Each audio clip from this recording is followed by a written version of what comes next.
hoy mucha política monetaria. Ayer tuvimos reunión del Comité de Mercados Abiertos de la Reserva Federal. Este mediodía la decisión del Consejo de Gobierno del Banco Central Europeo, que ha decidido esa novena subida de tipos de interés en el último año. Los ha elevado en ese cuartillo de punto hasta dejar los tipos de referencia en el 4,25%, facilidad de depósito en el 3,75%. Según lo previsto por el mercado y según ya lo que había avanzado el propio Eurobanco en su última reunión. ¿Has visto hoy a Lagarde un poco más blandita, Javier? Bueno, yo creo que sigue en su papel, evidentemente. El señor Powell va marcando la pauta y desde luego lo está haciendo muy bien, porque en definitiva ha sido muy valiente, ha puesto los tipos en un nivel de 5,50, que es exactamente el mismo nivel que tiene la subyacente en Estados Unidos, que es del 5,5, que es lo mismo que tenemos en Europa, pero nosotros estamos todavía bastante lejos de esos niveles. Quiere decir que la señora Lagarde, por muy blandita que se quiera poner, lo cierto es que le queda mucho recorrido hasta llegar a los niveles que tiene la Fed, y que además a la Fed le está sentando bien, porque ha sentado muy bien a las bolsas, está sentando muy bien al mercado, y en definitiva yo creo que tanto la decisión de la Fed como del Banco Central Europeo le ha gustado al mercado, porque consideran que es lo que tiene que hacer. El señor Powell está muy bien, francamente bien, porque además recordemos que a principio de año había las dudas sobre si eso podría significar una recesión, la subida de tipos podría significar una recesión en Estados Unidos, y desde luego a la vista de los resultados que están dando las grandes compañías americanas, para lo que están además todas batiendo. Por tanto, muy interesante. Yo creo que lo está recibiendo muy bien, incluso el euro, o sea, el dólar se ha reforzado un poquito y está en el 1,09 cuando veníamos de casi del 1,12 de hace un par de días. De manera que en general muy bien, y desde luego creemos que esto va a seguir. Desde luego, no sé si tanto en el tema de la Fed en Estados Unidos, pero sí desde luego en Europa tienen que seguir subiendo, porque tenemos una subyacente del 5,5 y no parece que vaya a bajar, ¿no? Teniendo en cuenta cómo está Alemania o cómo están una serie de índices de IPC que se van mostrando en determinados países. De manera que de momento muy bien para el mercado, y así lo está recogiendo. Tenemos el Eurostoxx que sube más de un 2%, el IBEX, bueno, el IBEX va a su bola, pero Italia también un 2%. En fin, que yo creo que lo está recogiendo muy bien, ¿eh? ¿Y cómo lo ha recogido? ¿Cuál es la valoración de lo que nos ha dejado hoy? Decisiones. El Banco Central Europeo. Isabel Jiménez. Muy buenas tardes, Isabel. Muy buenas tardes. Bueno, lo cierto es que el tema de la recesión, hay una diferencia sustancial entre el posicionamiento en el ciclo de la economía americana y de la economía europea. En la economía europea la recesión es más grave, y sobre todo en determinados países, pues Alemania, están realmente preocupados. Y luego, bueno, pues la subida de tipos puede evitar, algún tema vinculado a la inflación, pero hay otras inflaciones, como por ejemplo la transitoria de los bienes duraderos o la de los precios de energía, que, bueno, pues van independientemente del ciclo que llevemos con los tipos de interés. Pero sí que es cierto que la lectura, aunque ha sido buena en los mercados, como muy bien decía Javier, y también en las divisas, lo cierto es que en Europa la lectura es que el Banco Central Europeo, una vez más, es más reactivo que proactivo. Sí. Desafortunadamente, no llevamos el liderazgo en la política monetaria. Es más ágil Estados Unidos, más decidido. Incluso en la política que han llevado de inversiones sostenibles, con el apellido de la inflación, que bueno, que podrían haber puesto ese apellido como cualquier otro. Lo que han hecho es una política de reactivación del ciclo. La verdad es que ha sido muy bueno para la economía americana, ¿no? Y desafortunadamente a veces da la sensación de que el Banco Central Europeo está como con el piloto automático, ¿no? Que no ejercen el liderazgo. Y de hecho los inversores están más pendientes de los datos económicos que de las propias intervenciones del Banco Central Europeo, desafortunadamente, ¿no? Y a lo mejor tendría más lógica en el momento que estamos ya de agotamiento del ciclo, de final del ciclo de subidas, que ha sido el más rápido de los últimos 40 años, recordemos. Lo cierto es que ahora a lo mejor deberían centrarse más en la parte larga de la curva, en lo que es el quantitative easing, Y recordemos que los balances están anormalmente grandes en todos los bancos centrales europeos y que a lo mejor en esa parte larga de la curva, en esa compra de activos, pues podrían ir aligerando el balance de una forma, bueno, pues que se ayuda a la política monetaria y no solo con la subida o bajada de tipos, que digamos que es un poco como más escandalosa y más de corto plazo.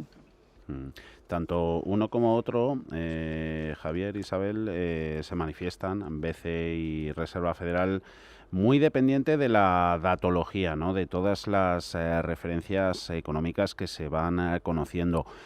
Esclavos de los datos, ¿no les queda otra, Javier? Bueno, está claro que, vamos a ver, lo que hace el Consejo de los bancos centrales, hacemos todos nosotros. Claro, que salgan los datos y en base a eso, lo que pasa es que lo saben un rato antes que nosotros o unas horas antes que nosotros, pero lo cierto es que tienen la misma información y hacen lo mismo. Tienen un mandato perfectamente claro que nos lo repiten hasta atenuación, que es la búsqueda del 2% en la inflación subyacente. Y por tanto lo único que pueden hacer es esperar que salgan unos datos fiables y en base a eso reaccionar. Y solo tienen un vector, que es los tipos. De manera que es así de simple. Si nosotros tres, lo que nos estamos viendo ahora con las cámaras, estuviéramos sentados en el de cualquier banco central, esperaríamos a que nos llegaran de nuestros servicios de estudio los datos sobre IPC y en ese caso reaccionaríamos como no puede ser de otra forma, porque es el único mandato que tienen. Por tanto, solo hay un driver que es el de los datos.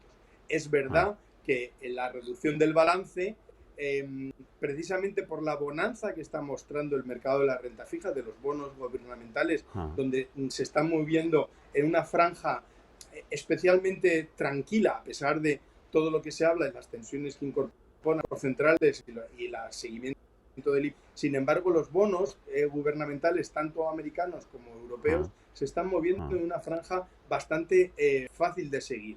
Quiere decir que hay todavía lugar, o sea, que el bono español lo tengamos con una prima del 104, significa que da lugar a que se pudiera ir reduciendo los balances del Banco Central y tensionar un poquito más eso. Pero claro, el problema o la gran diferencia entre la FED y el Banco Central Europeo es que la FED solo busca la inflación. Sin embargo, el Banco Central Europeo tiene un papel medio mixto, donde también tiene que estar contemplando y vigilando los déficits de los países y por tanto ese doble papel pues es lo que le hace es que tenga que tomar unas decisiones. Por eso vamos muy por detrás. Insisto que estamos a 1,25 de distancia. Con el mismo IPC subyacente tenemos un 1,25 de distancia entre el 4,25 del BCE y el 5,50 de USA, ¿no? Bancos centrales que son, Isabel, data dependent, que toman decisiones reunión a reunión, abandonan la orientación a futuro que nos venían dando en los últimos años, los famosos forward guidance. ¿Eso quiere decir que la economía es mucho más volátil, la evolución de la misma, como si fuese dando tumbos y no les queda otra que ser y fijarse en esa evolución de los datos mes a mes? Bueno, lo cierto es que la Forward Guidance, efectivamente, el año pasado, todo el año, Powell estuvo manteniéndose al margen, o sea, que la desacreditó totalmente con sus movimientos. Entonces, lo cierto es que este año, si se orientan hacia el largo plazo, van a tener primero que legitimar su toma de posiciones porque durante los últimos años pues no es lo que ha primado, ¿no? Pero sí que es cierto que la medición de los datos es importante hasta cierto punto. Recordemos que, por ejemplo, el PIB es un indicador que se creó en los años 20 y que mide mucho mejor el consumo que la inversión. Entonces, cuando estamos hablando del IPC o estamos hablando de las ventas retail, es verdad que las ventas retail tienen importancia para determinadas empresas, pero bueno, pues también tenemos que mirar lo que no mide un indicador tan conservador y tan clásico como el PIB, que podría ser pues desde redes sociales, inteligencia artificial, servicios, trabajo flexible, 1000 cosas que en esta cuarta revolución industrial pues realmente la economía es mucho más compleja de medir, la productividad es muy compleja de medir y no hay indicadores y mucho menos estandarizados a escala mundial de la productividad, que sí que es verdad que se mide mejor en Estados Unidos, son más ágiles, menos inflacionistas. y entonces, bueno, pues realmente el ciclo ellos sí que lo tienen más engrasado. Y aquí en Europa, entre otras cosas, por las diferencias entre unos países y otros, como hemos dicho al principio de la tertulia, Ah, pues es ah, mucho más difícil de medir, ¿no? Porque somos más heterogéneos y mm. más allá de la diferencia está entre países del sur y países del norte, hay muchas más matizaciones. Matizaciones sobre todo en niveles de deuda, de déficit, de todas y cada una de esas economías que conforman el área monetaria. Uniendo política fiscal, aquí la que es de esperar del nuevo gobierno, que todavía no tenemos gobierno ni nuevo, y la política monetaria, Javier, política monetaria o política fiscal, ¿qué va a influir más? ¿Y qué puede influir más en el devenir de la economía española, para bien o para mal? ¿La una o la otra? Pues yo creo que claramente la política fiscal del gobierno. Sí que es verdad que el gobierno, que evidentemente todo apunta a que va a ser el señor Sánchez y compañía, pues va a ser continuista. Ya hemos visto exactamente qué es lo que quieren, ¿no? Subidas fiscales y además en territorios bastante habituales ya para ellos, las grandes fortunas, las eléctricas y los bancos, la subida de los marginales del IRPF, sobre todo en rentas y en ahorro, y el famoso 15% de las grandes empresas. O sea, es claramente va de subidas fiscales. ¿Por qué? Pues porque el gobierno progresista le encanta subir los impuestos, le encanta recoger dinero y lo que no acaba de ver es cuál es la relación entre subida fiscal y el progreso de las empresas, porque en definitiva las empresas tienen sus accionistas y tienen que pagar sus dividendos y tienen que cotizar y tienen que estar y tienen que reportar dinero a los accionistas. De manera que, pero eso es algo que se les olvida y que prefieren ingresar más y ya veremos. Sí que es verdad que hoy por hoy, pues mira, la economía española no va tan mal. Es decir, que a lo mejor nos estamos Mm, equivocando los que mm. consideramos que las subidas fiscales son contraproducentes, pero ahí están.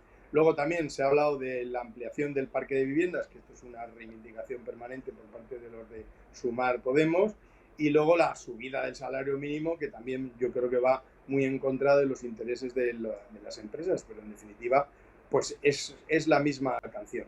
La política monetaria en España yo creo que es, como nos viene ya impuesta y de alguna forma, mientras no rompamos nada con el tema de la deuda, que ha subido el saldo vivo de manera exponencial, pero mientras mantengamos, como decía antes, la prima en 104, pues va todo bien. Es decir, que no hay que tocar la política monetaria, sino yo creo que está todo concentrado en la política fiscal.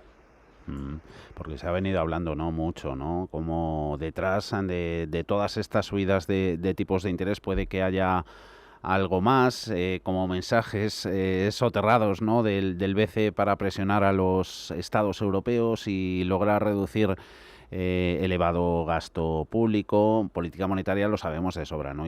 Isabel, choca contra el gasto público, o lo que es lo mismo, los elevados déficits impiden que esas subidas de tipos se terminen transmitiendo con eficacia a los agentes económicos, que es lo que quiere, pretende y ansía el Banco Central Europeo para controlar la inflación. En el caso español preocupa el tamaño del sector público, la eficiencia del sector público, el control del gasto público.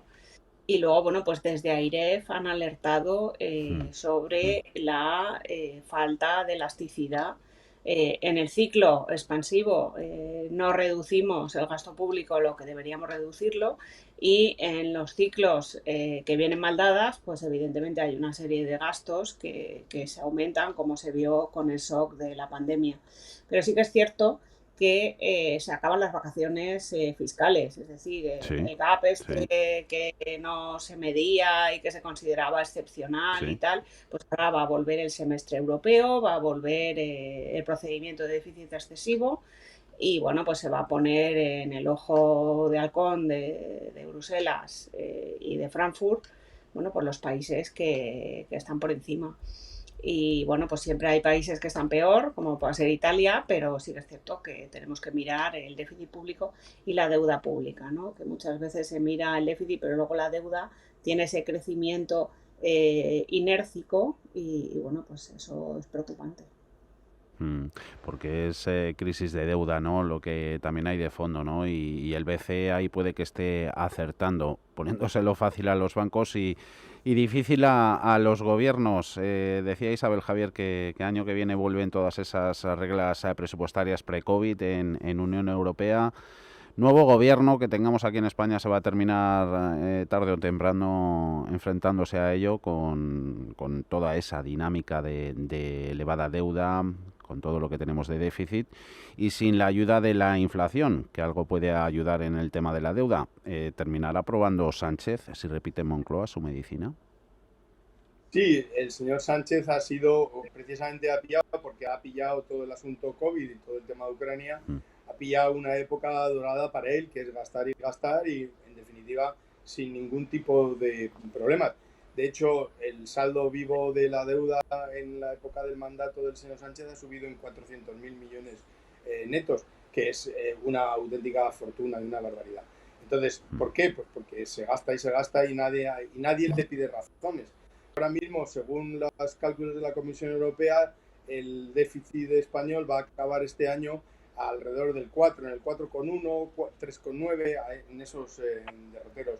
Eso significa que en los presupuestos de este año, si los hay, que no los va a haber, porque en mm, definitiva, teniendo en mm, cuenta el calendario que tenemos, pues lo más mm, probable será quitar los del año pasado, pero que mm, habrá que hacer ajustes.